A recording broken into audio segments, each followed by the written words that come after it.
How can passkeys possibly be safe? Hi everyone, Leo Notenboom here for askleo.com. There's still a fair amount of discomfort and uncertainty around the concept of passkeys. I get a lot of questions from time to time about, well, what about this scenario? How does this affect the security of passkeys? I still hold that passkeys are a net increase in your security. Obviously, there's no such thing as perfection, but there certainly is better, and passkeys can, in fact, make things better. First, what are passkeys? Well, passkeys are essentially digital keys, just blobs of data encrypted in a certain way, that are assigned to each specific device on which you might use a service at the time you first sign into that service. So for example, if I have two machines and I'm using passkeys, then when I sign into a service on the one machine, we'll go through some steps to set up the passkey. But then when I go to the other machine and sign into that same account, we'll also go through those steps to set up the passkey. Thereafter, the passkey is available for use on each of those two machines. And the passkey can be remotely disabled. When you sign into your account, you'll have the opportunity to say, well, I don't have machine number 2 anymore. Disable the passkey for that machine. What are those other steps? Well, those are the other steps that you probably already have. The first time you sign in to a service using passkeys, you will be asked to authenticate yourself some other way. That could be using a password if your account is still using passwords. But it could also be things like codes sent to your email or texted to your phone. It could be one-time codes from an authenticator app. It could be confirmation from another device that is already securely signed into that service. So there are lots of ways to prove you are who you are in order to set up the passkey. Those ways are typically more cumbersome, right? You sending a code to an email takes some time and you have to read your email and so forth. Once they're set up, they are stored securely by the operating system. I'll talk about password managers in a minute, but for this, passkeys are by default stored securely by the operating system. When you use a passkey, so for example, if I want to sign into Google using a passkey, what I'll have to do is authenticate myself with my machine, which typically takes the form of Windows Hello. Windows Hello is that system of using either a PIN or a fingerprint or facial recognition or something else to confirm that you are who you are to the operating system. It's the same every time. Once you've quickly authenticated with your machine, your passkey is available and you're automatically signed in to whatever service it is you're trying to sign into. So there's this level of abstraction. Passkeys are created securely because you'll have authenticated some other way first. Thereafter, passkeys are stored securely by Windows, and when you want to use them, you have to authenticate yourself with Windows. Now, let's compare the different things we are concerned about when we're using passkeys, when we're not using passkeys, when we're using password vaults. Get the idea. So, signing in. Okay, if you're signing in with just a password, a username and a password, well, that's all you do. You enter your username, you enter your password, and you're signed in. Of course, anybody that knows your username and password then can sign in as you as well. Sign in using a password from a password vault is similar, except that rather than typing in your password yourself, your password vault types it in for you. You'll have unlocked your password vault, typically with its master password or Windows Hello again. But the bottom line is that by having the password vault type in your password for you, you can have long, strong, confusing passwords that you'd have no hope of remembering, and you can have a completely different password for every site. Password vaults make this easy.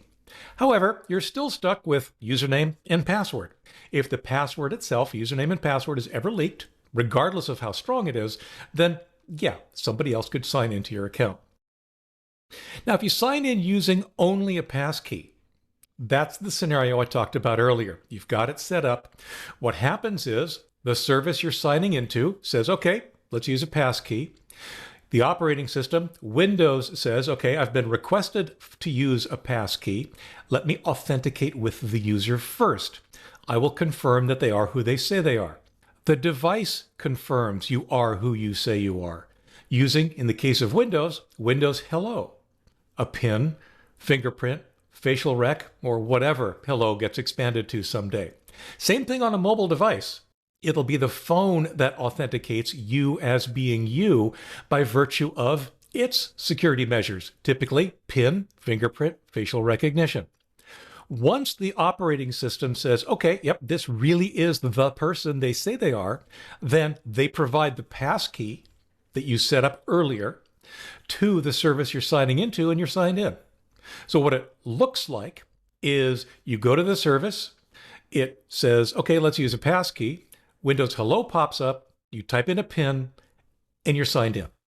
It's that simple. Now, password vaults can also, in many cases, store passkeys. I'll talk about that in a minute a little bit more. But the bottom line here is that your password vault can act instead of your operating system as the repository for securely storing passkeys. So if you're signing in with a passkey that's stored in a password vault, then same scenario. The service asks you to authenticate. Your password vault then says, oh, this is a passkey. Let's make sure the user is who they say they are. That password vault will then either prompt you for your master password for that password vault. Perhaps it has its own PIN instead, or it can use Windows Hello. Again, we're back to using Windows to authenticate you. PIN or facial rec or fingerprint. Once your password vault has authenticated that you are who you say you are, then it provides the passkey to the service you're signing into, and boom, you're signed in. Okay, now that we have a sense for what it looks like when they're working, what are the scenarios that people are concerned about? They tend to boil down to one of two scenarios. In fact, they generally boil down to only the first one, and honestly, it's the second one that scares me more. However, let's walk through it. Scenario number one, somebody walks up to your computer. Okay, is this a likely scenario? This is something that I think everybody needs to think about. What needs to happen for us to even begin to be concerned is that somebody needs physical access to your computer, and indeed, walking up to it could also include stealing it. They need to be able to sign into your computer, or your computer was already signed in when they walked up to it. Potentially, they need to be able to unlock your computer. Hopefully, you have some kind of an auto lock on your machine if this is a scenario you're concerned about. So already, there are a number of barriers in place that would prevent this from being a scenario of concern at all. In my case, nobody's going to walk up to my computers here at home. When I travel, my laptop, yes, it's either turned off when I'm traveling, or it has a screen lock on it. It locks in a couple of minutes if I stop using it, which is perfect because that way people can't get into it. So, like I said, step one is to really understand whether this is a concern at all. Now, if it is, let's walk through those scenarios again, this time with the computer in somebody else's hands. If you use only passwords, then the person who has the computer and who apparently has access to your machine somehow, maybe you didn't leave it locked, all they need is your username and password, and they can get into whatever services you have available. If you're using a password vault, then it also comes down to, is the vault locked or not? If the vault is not locked, then yes, the person who walked up to your computer can use all of the entries in your vault. They could also export your vault. More likely and recommended, if this is a scenario you are truly concerned about, is that, like your machine, you set up a timeout on your vault. In my case, my 1Password vault automatically locks after 4 hours of idle time. Again, I'm at home. It's not a big concern to me. If it were, I would have it set to a much, much shorter time. 1Password will let you make that timeout be as little as a minute. When you unlock it, it's either going to be your master password or Windows Hello that the person looking at your machine shouldn't know and can't be. If you use only passkeys, well, like I said earlier, the scenario is that when you try to use a passkey, you are authenticated by Windows with Windows Hello, either a PIN, a fingerprint, or a face. As long as your PIN is secure, the person at your computer can't get in. And presumably, they don't have your face or your finger. If you use passkeys stored in a password vault, then it's kind of the same thing. If your vault is unlocked, and only if your vault is unlocked, or that person can unlock your vault, again, with either your master password or your Windows Hello authentication, only then can they do anything with it.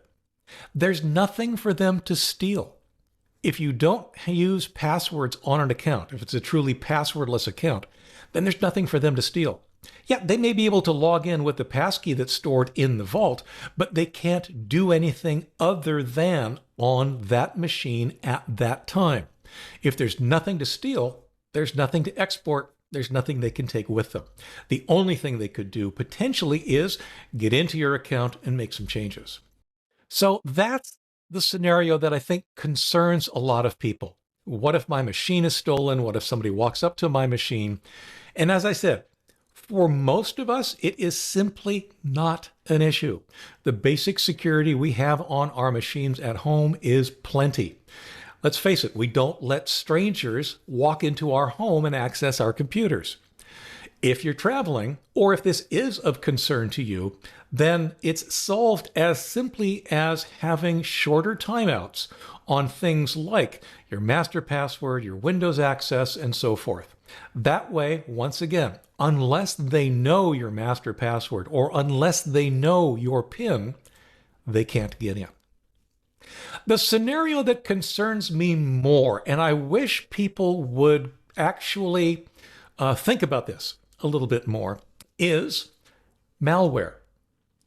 If you let malware onto your machine, that malware can do, quote unquote, everything or anything. However, in this case, this is where passkeys really shine. Let me explain. Let's go through our scenario again. If you're using only passwords, username, password, you type it in. If there's malware, then all of a sudden, say a keylogger could capture that information and send it to a hacker. Same thing if you're using passwords from a password vault, right? It's something that gets entered into a form that could be slurped up by malware. Doesn't necessarily have to be a keylogger, but it could operate like a keylogger and log a lot more than just keystrokes, ultimately getting your username and your password, and possibly even the master password that you'll have typed into your vault. If you use only passkeys, nothing happens. There's nothing to steal. The passkey itself is stored securely encrypted in Windows credential storage. The hacker cannot get into it. Malware cannot get into it. That means that if there's malware on your machine and you're using passwordless accounts, and I'll talk about that in a minute, then there's literally nothing for the hacker to steal. Your account is secure. And the same thing is true if you're using password vaults to store your passkeys with the additional layer of, okay, even if you unlock your password vault, then there's still nothing for them to steal because the passkey is not only stored securely, but it is handed over securely for use. It is not a scenario that really is worth worrying about. Passkeys in particular significantly increase your protection from malware. So I talked about a couple of times here going passwordless. Some of the scenarios that I've talked about, if you never have to enter a password, then a keylogger doesn't see anything to log, right? You're using some other technique like passkeys. But even better, There are systems that are now allowing you to not have a password at all. Microsoft actually is moving to that. What it boils down to is then that even if there's a data breach at these services, once again, there's nothing to steal. Going passwordless, coupled with a reasonable alternative form of authentication, is actually a very, very safe and secure approach. Now, one of the reasons that it hasn't really caught on is because those other reasons, those other techniques of authenticating you are a little bit more cumbersome. They take a little bit more time. Medium.com is a great example. They don't have passwords. So when I sign in to my Medium.com account, I enter my email address and they send a link to that email address. My ability to actually act on that link proves that I am who I am. Clicking on that link then logs me in. The annoying part is that it takes a little while. When I sign into Medium, I want to sign in now. Instead, I have to wait for that email to show up in my inbox. Passkeys solve that problem. If you can sign in with passkeys, then your passwordless account can be signed into by nothing more than your typing in your Windows Hello PIN or swiping your finger or looking at your camera. It's very convenient that way. Passwordless accounts are something that I personally am moving towards for my important accounts. I've recently taken one of my Microsoft accounts, the test account, and turned it into a passwordless account just to get a feel for what it's going to look like. Eventually, I'm going to take my real Microsoft account and turn that passwordless as well. Now, we have to talk about what I refer to as imperfect security. One of the things that happens whenever I talk about security solutions, be it passwords or vaults or anything related to how you authenticate to an online service, I get a lot of, yeah, but Leo, what about this scenario? Or what about that scenario? Or what about this? Or what about that issue? There's a lot of whatabouts. And they tend to fall into two buckets. Sometimes I honestly learn something and I really appreciate that. I end up learning either about something that the authentication approach isn't covering. Doesn't happen very often, but it happens. The other scenario is that the scenario presented to me, the whatabout presented to me, is something that just isn't going to happen.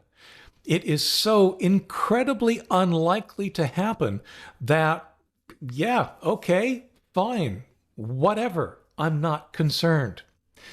My bigger concern is when one of these whatabouts comes along and it turns out that the real problem is that I simply haven't explained some of the core concepts correctly.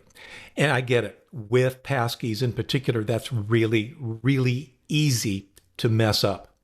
So hopefully this has been a little bit of clarity on the topic. But I do want to mention that it's incredibly important to understand that there is no such thing as perfect security. You are not secure. I am not secure. There are things we can do to be more secure or to be less secure, but there is no such thing as perfection when it comes to security. The goal is not to be secure.